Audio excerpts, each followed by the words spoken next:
Kisses that once. I want to bring us back to the point that you were making about exploiting consumer behavior in a consumer internet business. You said that this is a time for soul searching in social media businesses, and you were part of building the largest one. I feel tremendous guilt. It literally is a point now where I think we have created tools that are ripping apart the social fabric of how society works. If you feed the beast, that beast will destroy you. That was Chamath Palihapitiya, an ex-Facebook executive talking to the Stanford Graduate School of Business back in 2018. His words are strong and serious and maybe a bit drastic, but he does have a good point.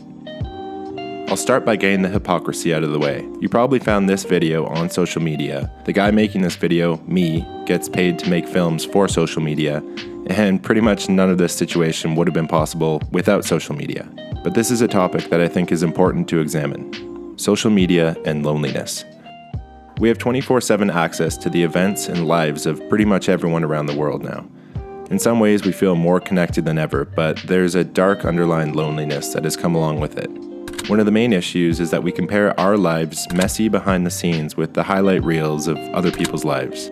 We fail to realize that they too have similar anxieties, fears, loneliness, and struggles, but they're just not broadcast.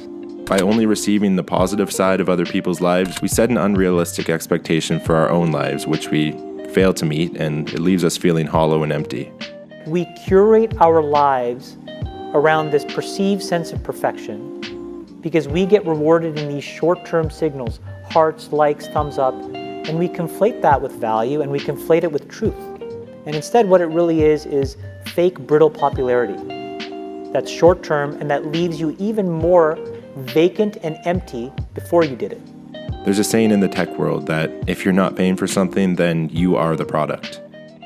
Social media is a powerful way to spread knowledge, encouragement, creativity, and stay in touch, among many other benefits. The responsibility must be placed in the hands of the users to monitor how we use these tools and how they are affecting our lives. It's worth laying out what social media gives you versus what it takes from you. When you break down human motivation to its basic form, you have two types: intrinsic motivation and extrinsic motivation. Intrinsic motivation is behavior based off internal rewards. Extrinsic motivation is behavior based on external rewards. Extrinsic rewards are important in society for some instances, but they switch the focus from the activities themselves to the reward that will come from doing it. For example, simply enjoying a sunset at the beach with friends now can become a chance to get a vote of social approval online, if you get the right photo and the right caption. As a result, we are becoming confused to why we are doing things.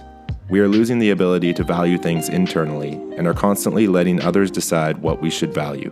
It leads us to endlessly seek approval from others and forget the approval that's the most important in the long run: our own. It's also important to think behind the scenes when you're consuming this content. Remember that everybody's life has ups and downs, and you're only getting the good part of it. And it's not their fault for broadcasting it. It's up to us as the consumer to know that their life is not perfect. They have anxieties, fears, loneliness, everything that you do as well. It's just not put out on these platforms.